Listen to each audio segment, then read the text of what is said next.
I am Serena, a 27-year-old woman. I just got married recently. Back home, my father and brother treated me terribly. But it wasn't just me. My mother also suffered at their hands. We women were treated like slaves. If my father or brother commanded something, we had to act immediately. We'd be scolded for being slow if we didn't move fast enough. It was like this since I was little. Why are you so slow? Just get it done already. Yes, Dad. You can't even do this much and you're in elementary school? What a disgrace. That's why women are useless. Don't say that, Dad. Shut up and be quiet. I don't want to be called Dad by you. I've been doing chores since preschool, but it got worse once I started elementary school. While my father and brother relaxed, my mother and I were constantly busy. Whenever they wanted a drink, we had to bring it right away. Even in the depth of winter, if they wanted ice cream, we had to go out to the convenience store in the cold. So my mother and I were always exhausted. My mother felt sorry for me and cried all the time. I'm sorry. It's because I'm weak that they treat you like this, Serena. No, Mom. Serena, you have to leave this house someday. Stand on your own 2 feet and run away from your dad and brother. But what about you, Mom? I'll be fine, as long as you're happy, Serena. When I reached 10th grade, I thought about going to college. But my father said women didn't need education. He had a very old-fashioned mindset, thinking a high school diploma was enough for a woman. But I was in college prep school and all my friends were planning on going to college. I loved studying and I was determined to go to college. Despite this, my father wouldn't allow it. But at that time, my mother stood up against my father. I'd never seen her so determined. She excels at her studies. That's why I'm going to let her go to college. What? Are you challenging me? How many times do I have to say that women don't need an education? What good will it do when all she'll be doing is cooking once she's married? An education will never go to waste. It'll come in handy even after she's married and has kids. Then do what you want, but I'm not paying for the tuition. Fine, then I'll take care of it. My mother had some savings and she used it to support my college education. I got accepted into my first choice university, a private one. I felt guilty about the expense, but thanks to that, I met my husband. I had always been afraid of men, but he changed that for me. He was so kind when we met at our college club.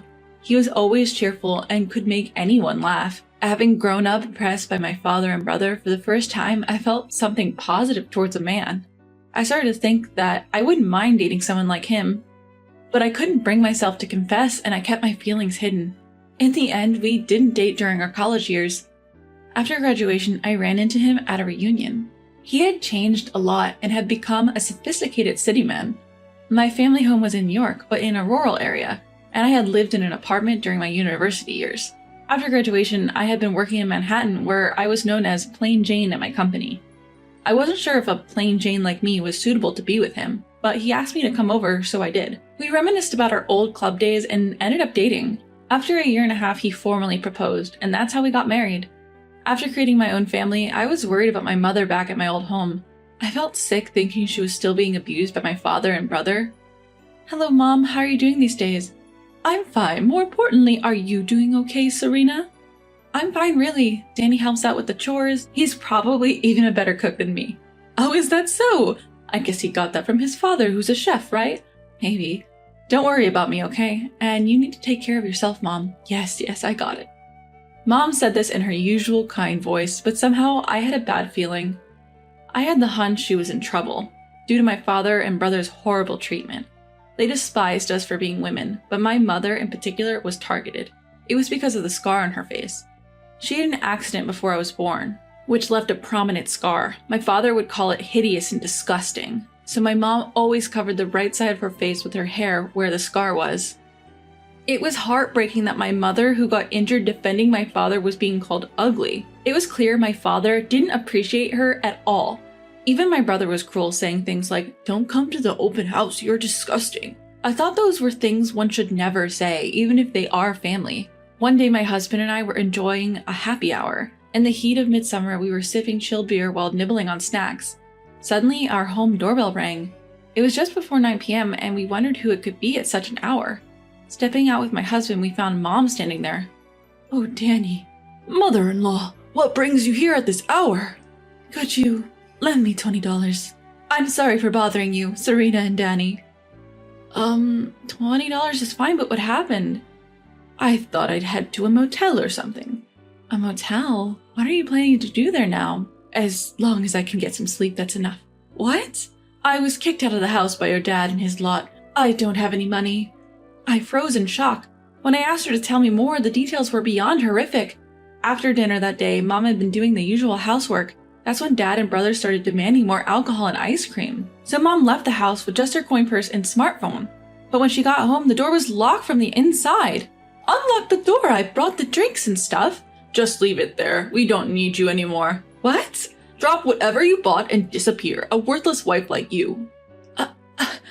And that left my mom completely lost. She had used up almost all of her coins and couldn't even afford a taxi. So she had to walk all the way to our house. That's what happened? That's awful. Maybe I'm just useless now. Hey, Serena, let's live together with your mother. Really? Are you sure? Yeah, I don't mind. We have extra rooms. She can use one. But I can't be in the way of newlyweds. It's all right. I consider you like my own mother. Thank you. Oh, my mom burst into tears, sobbing. She must have been touched by my husband's kindness, something she was likely unaccustomed to. My husband, having lost his mother at a young age, was a hard worker raised by his chef father. He graduated from college on a scholarship, so he understands people's pain. Having such a husband, I realized how lucky I am. He was the polar opposite of my father and brother. From then on, we started our life as a three. Whenever we came home, Mom always had a hot meal ready for us. You don't have to go to all the trouble. Danny and I can do housework too. It's all right. I want to do this. Thank you, Mom. I feel a bit guilty. After a comforting home-cooked meal from Mom, I was relaxing when the doorbell rang. At the door were my father and older brother. You're here after all. How dare you send me a text like that? What's with, I don't want to be with you anymore, he bellowed. So what? I simply told you how I felt, she retorted. Oh, you're pretty bold. When did you start acting so high and mighty, he sneered. You were the one who told me to leave, right? So I'm saying, let's get a divorce, she shrugged. Well, I don't really need an old lady like you around, but if we're divorcing, pay me alimony, he demanded. Excuse me? My father was demanding alimony from my mother in case of a divorce. I wondered what had happened. Isn't that young guy I saw you with your new boyfriend? That's cheating, isn't it? He accused. No, it isn't, she responded. Oh, you two seem pretty close, though. We didn't do anything strange. I had no idea that my mother had been with a younger man. I started to panic. Was my mother really having an affair? If she was, it would be disadvantageous for her since she and my father were not yet divorced. If my father was right, she might get sued. So I glanced at my mother, but she just winked at me. It must mean everything will be okay. You dirty, tainted old woman! You won't be able to survive on your own once we divorce. Ha ha! Go ahead, pay me and live your pitiful life, he scorned. I don't mind if we divorce. I have a job, she stated. Huh? The young man you saw me with is a business partner of mine. He's a very talented and wonderful person. Job? But you've always been a housewife. I've been working from home, even without a computer. A smartphone is all I need. I occasionally meet him for discussions. So that was it. So I have $50,000 in my bank. Even if I divorce you, there won't be any problem. My father was dumbfounded. My brother had the same shocked expression. Neither my father nor my brother knew my mother had been working. But I was the only one who knew. She had told me secretly. She had said to keep it a secret from Dad and my brother, probably fearing they would depend on her financially. Oh, I see. Let's start over. Come back home. My father said this as soon as he found out about the money, but my mother coldly replied, Why would I? I'm not coming back. I'll divorce you. Huh? Why? I'm offering to live with you. Why are you so condescending? I'm not weak like before. I don't need someone like you, cheating man. Eh? At the words cheating man coming from my mother, my father seemed shocked. My brother standing next to him was also surprised. Didn't you say something to my business partner, Emma? She asked. Well, he's dating a woman younger than Serena. It's repulsive, downright disgusting. No, you've got it all wrong. It's a misunderstanding. What's there to misunderstand? Can you say the same after looking at this photo? My mother was showing a picture she had found on her phone. It was a picture of my father being cozy with a young woman named Emma. They seemed too close, and their faces were almost touching. I found myself thinking how gross this old man was. It was shocking to think that this pervert was my father. But how did my mother find out about the connection between my father and Emma, one of her business associates? There was a reason. One day she had gone to a cafe for a face-to-face meeting with Emma. Though they also met online, they made a point to meet in person once a month. During that meeting, my mother noticed the ring on Emma's finger. Apparently, it looked exactly like one my mother had bought for herself years ago. So she complimented Emma on her ring. Emma replied, "Thank you, my boyfriend, an older gentleman, gave it to me. It's secondhand, but I love it because it's quite valuable." This made my mother suspect that my father might have given Emma the ring. This diamond and emerald ring was custom made for my mother, so there was no other like it in the world. Given that it was an original design, my mother suspected that my father had given it to his mistress, Emma. When she returned home and opened her jewelry box, she discovered the ring was indeed missing. That was when my mother was convinced. "So I'll be asking for compensation for the affair, and we're getting a divorce." What? Who's going to do all the housework then? "Really? You and your son can handle it, can't you?" Both my father and brother were hopeless at domestic chores. Being unable to do anything, they had dumped everything on us women. So they would be in trouble if my mother left. I couldn't help wondering why they had chased my mother out in the first place. That's when I decided to intervene. "If you're going to be in trouble without Mom, why did you chase her away in the first place?" That was just to spite the mistress. "What? I just wanted the other woman to suffer. I'm not the bad guy here." You're still saying that? You're the one who cheated. You're the worst. So disgusting. I had never been able to stand up to my father or brother before, but things are different now. I had a strong ally in my husband, and my mother had become stronger. I had to become stronger too to protect myself, my husband, and my mother. Feeling this way naturally, I was able to stand up to my father. My brother was crying and whining, saying he didn't know what to do next. Apparently, he can't even make an omelet. The only dishes he could make were bacon and eggs and salad. I wondered if those even counted as cooking. If they were so incapable of cooking, they could just live on instant ramen for the rest of their lives. My mother wasn't a housekeeper or a slave. Why should she have to come home cheerfully after being cheated on? My father and brother were out of their minds, I could tell. They couldn't hold a proper conversation.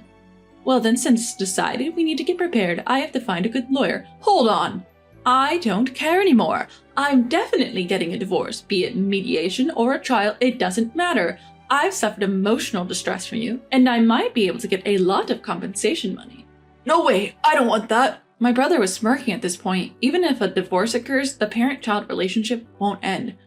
So he said he would still be able to inherit when our mother passed away, but it didn't turn out that way. "Gaston, I'm not leaving you any inheritance. After all, you've been so insulting towards me. I won't let someone like that inherit anything. Did you know? If I specify in my will, I can prevent the distribution of my assets to you." Once again, my brother's eyes widened in surprise. It seemed he never thought his constant insults could backfire this badly. He probably didn't realize that this was the outcome of heaping profound insults on the person from whom he was to inherit. He cried out loud, almost too loudly. We lived in an apartment and his cries echoed down the hallways. I thought it might disturb the neighbors. A man from next door, who looked kind of scary, whom we tried not to interact with, came out due to the noise. He yelled at my father and brother and they scampered off like they were running for their lives. Then my mother divorced my father. It was a tough battle, but she managed to secure a hefty compensation. She cut off all ties with Emma, my father's mistress. After that, my father seemed totally downcast. My brother too, upon realizing he won't inherit anything, spent every day in gloom. My father's work suffered and he was gradually pushed into less significant roles. Finally, he voluntarily quit. My brother, who was a freelancer, couldn't make ends meet with his income alone. He reached out to me for help, but I ignored him. Of course, I blocked his calls and messages. After that, my mother moved to a different apartment. She said she felt guilty staying with us. My husband felt lonely, but I thought some distance might be a good thing. Even now, we three occasionally have dinner together, and it's truly enjoyable. But soon, we will become 4. That's because I am pregnant. I have no intention of letting my child meet their grandfather. I can't bear the thought of letting such a disgusting man hold my child. From now on, for my husband, my mother, and my child, I plan to become a stronger woman.